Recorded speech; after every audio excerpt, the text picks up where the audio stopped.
Yesterday we worked on solving equations. Sometimes they had distributive property and sometimes they had fractions. Today what we're going to look at is what do we do when we have a variable on both sides of the equal sign, and how do we go about solving those. So the first one I want to take a look at is this 7x minus 11 and negative 19 plus 3x. What our goal is our goal is to get all of the variables x on one side of the equal sign. I tend to like to move them all to the left side, but it really doesn't matter. So the first thing I'm going to do is I'm going to identify, okay, I have a positive 7x and I have a positive 3x. In order to move them to one side or the other, I have to subtract. So what I'm going to do is I'm going to subtract 3x. And when I subtract 3x, it gets it gone from the right side. But remember, whatever I do to one side of the equation, I have to do the same thing to the other side. So I'm going to also subtract 3x here, which 7x minus 3x doesn't cancel out. It leaves me with 4x. So now I have 4x. Everything else drops down. So I have 4x minus 11 equals negative 19. The next thing that I need to do is I need to move the minus 11 to the right side of the equation. And right now it's minus 11. So to undo that, I have to add 11 to both sides. When I add 11, it cancels here, leaves me with 4x, and then negative 9 plus 11 is positive 2. My last step is to isolate the variable. So my variable x is on the left side.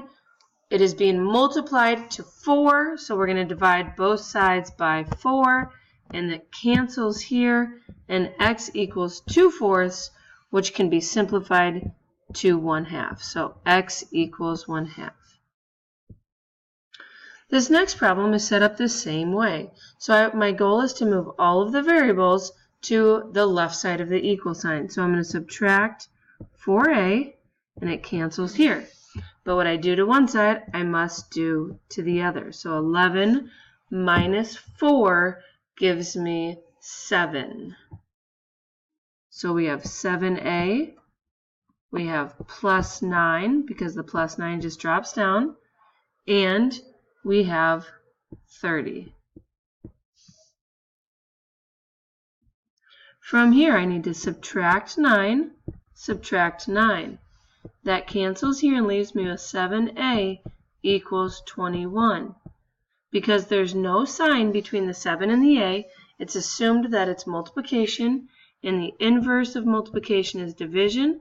So we're going to divide both sides by 7, and we are left with a equals 3. All right, go ahead and pause on this one. Try this one on your own. And remember, we have to clear the fraction first by finding the lowest common multiple. All right, so now that you've paused, what you will notice is there's only one fraction. So in order to clear that fraction, we have to multiply everything, the entire equation, by 5. So 4t times 5 gives me 20t. 14 times 5 gives me 70, so we have plus 70. 6t times 5 gives me 30, and then divided by 5 again goes right back to 6t, and then 7 times 5 is 35. Now I need to put all of the variables on one side, so I'm going to subtract 6t from both sides of the equation. 20t minus 6t is 14t. I still have plus 70. This canceled, and we still have 35.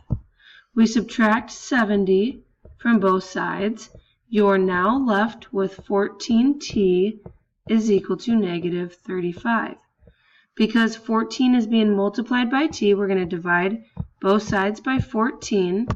And then that leaves us, because the 14s cancel out, a positive divided by a negative is a negative, and 35 divided by 14 is going to give me 2.5. So I have negative 2.5. All right, on this one, my lowest common multiple, my two denominators are 4 and 8. So I have 4, I have 8, I have 12. My multiples of 8 are 8, 16, and so on. But the lowest common multiple is 8. So we're going to start off by multiplying everything in the equation by 8. So 14 times 8 gives me 112. W times 8 gives me 8W divided by 8 gives me 8. The equal sign drops down. I'm sorry, I put an equal sign here earlier. Let's start that over. We should have 14 times 8 gave us 112. Subtract 8W, but we're dividing it by 8, so just W. Equal sign drops down. 3 times 8 is 24. 24 divided by 6, or divided by 4 gives me 6, so we have 6W. And then minus 21 times 8 gives me 168. So then from here, we need to get all the variables to one side. So you might notice that I'm doing something a little bit different. This shows minus W, so I'm going to add W. Again, it doesn't matter which side you move the W's to, as long as they're all on the same side. That cancels, leaves me with 112 equals 7W minus 168. Now we have to move the minus 168 over by adding 168 to both sides of the equation, and that leaves me with 7W equals 112 plus 168 is going to give me 280. And then the last thing we need to do is divide both sides by 7, and you now have W all by itself, and 280 divided by 7 gives you an answer of 40. All right, my lowest common multiple here would be 6, because I would count 2, 4, 6, and then I would go 3, 6. So I'm going to multiply everything here by 6. 6 times y is 6y, divided by 3 gives me 2y. 6 times 11 gives me 66. Equal sign drops down. 6 times y gives me 6y, but divided by 2 gives me 3y. And 6 times 3 gives me minus 18. So I'm going to subtract 3y from both sides. That cancels here and leaves me with negative 1y. I have negative 1y plus 66 equals negative 18. I need to subtract 66 from both sides, and negative 18 minus 66 is going to give me negative 84, and that's equal to negative 1y. But I want to know what positive y is. So I have to think, well, what's the opposite of negative 1y? It's positive y. And if I'm doing the opposite of negative 1y, what's the opposite of negative 84? Positive 84. So y equals 84. On this one, I need to multiply everything by the denominator, which is 3. And what that does is it cancels out that and leaves me with 2x minus 9. And then 8 times 3 is 24.